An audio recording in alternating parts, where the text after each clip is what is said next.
శ్రీ గురుభ్యో నమః శ్రీ మాత్రే నమః.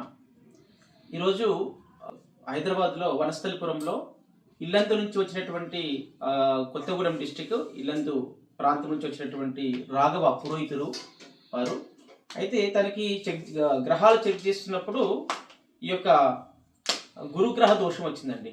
Jupiter problem. ఈ జూపిటర్ ప్రాబ్లం అంటే మామూలుగా పురోహితులు అన్న వాళ్ళు మంత్రాలతో ఆ యొక్క జపాలు చేసి శక్తిని ఇస్తుంటారు.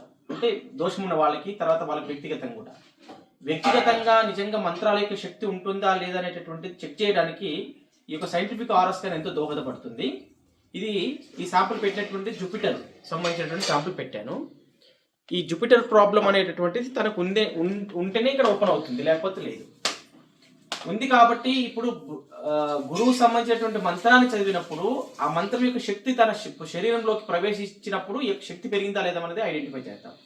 ఓం బృహస్పతి వస్తుంది కదా, అతిదర్యో అది చెప్పండి. ఇప్పుడు తను పౌరోహిత్యం చేస్తున్నాడు కాబట్టి వేద మంత్రాలు వచ్చు కనుక ఇప్పుడు ఆ వేద మంత్రాన్ని ఉచ్చారణ చేసినప్పుడు ఆ బృహస్పతి అనేటటువంటి గ్రహం యొక్క దోషము పోతుందా లేదనేది మనం ప్రాక్టికల్గా వీడియోలు చూద్దాం. చెప్పండి.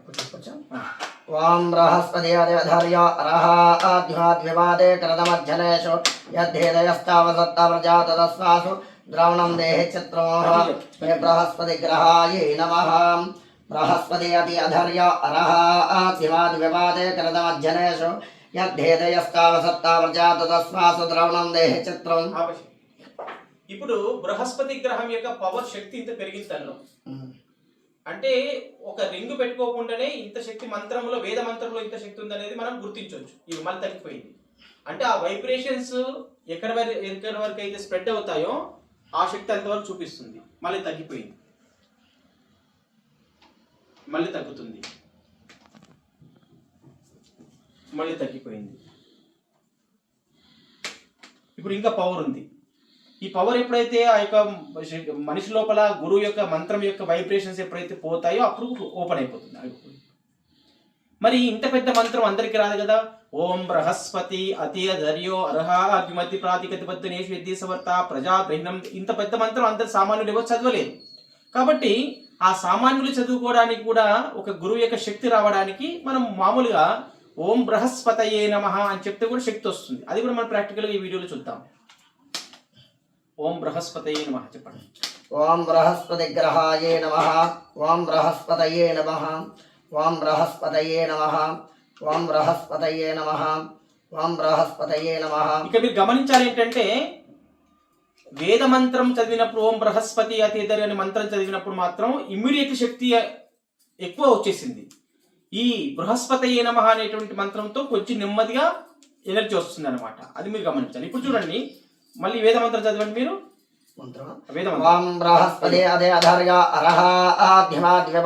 మంత్రానికి మామూలుగా గురువు గురించి ఒక బృహస్పతి అనేటువంటి మంత్రానికి ఉన్నటువంటి డిఫరెన్స్ చూడండి మీరు. ఇక్కడ మామూలు బృహస్పతి బృహస్పతయే నమః చూడండి. ఓం బృహస్పతయే నమః అంటే అది తొందరగా శక్తి రావట్లేదు. మళ్ళీ వేద మంత్రం చదవండి. ఓం బృహస్పతి అదే అధర్య అర్హాద్వివాదే కరదమధ్యనేషు అంటే వేద మంత్రం ఉన్నటువంటి శక్తి ఎంత ఎక్కువగా ఉందో అనేటువంటి మనం దీన్ని బట్టి సైంటిఫిక్ గా ప్రూవ్ చేయొచ్చు ఇక్కడ. కాబట్టి పురోహితులు వేద మంత్రాలు చదువుతున్నప్పుడు ఆ వ్యక్తికి ఏ దోషం అయితే ఉంటుందో, వచ్చినటువంటి వ్యక్తులు ఏ దోషంతో మన దగ్గరికి వస్తున్నారో ఆ మంత్రాల చేత హావుతులు ఇచ్చినట్లయితే హావుతుల వల్ల వాళ్ళకి మంచి జరుగుతుంది. ఎందుకు జరుగుతుందంటే వాళ్ళ గోత్రనామాలు, వాళ్ళ పేరు చెప్తున్నాం కాబట్టి వాళ్ళకి ఆ యొక్క ఎనర్జీ వస్తుంది. కాబట్టి అందుకే మనం వేద మంత్రాలను, వేదాలను అందుకే మనం విశ్వసిస్తున్నాం, నమ్ముతున్నాం.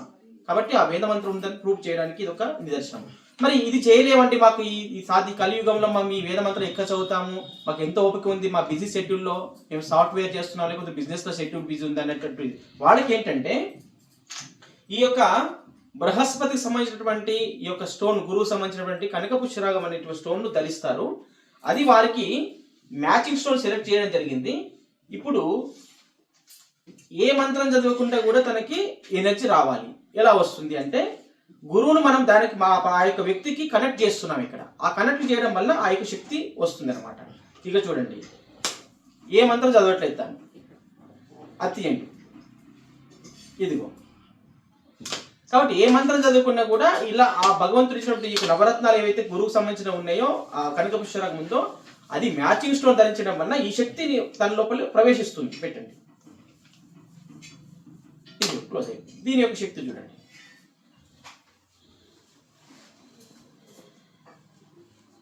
ఇగో ఇంత శక్తి వచ్చేసి స్టోన్ తీయండి, మళ్ళీ తగ్గిపోయింది. మళ్ళీ పెట్టండి, ఇగో పెరిగింది.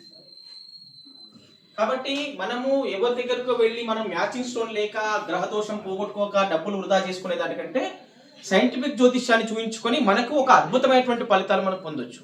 గురువు వల్ల వచ్చేటటువంటి నెగిటివ్ ఎనర్జీస్, గురువు వల్ల వచ్చే సమస్యలు, గురువు వల్ల వచ్చేటువంటి హెల్త్ ఇష్యూస్ అన్నీ కూడా తగ్గిపోవడానికి ఆస్కారం దీంట్లో ఉంది. కాబట్టి ఇలాంటి అవకాశాన్ని, ఆపర్చునిటీని అందరూ కూడా సద్వినియోగం చేసుకోవాలని చెప్పేసి కోరుకుంటున్నాను. శుభం భూయాత్.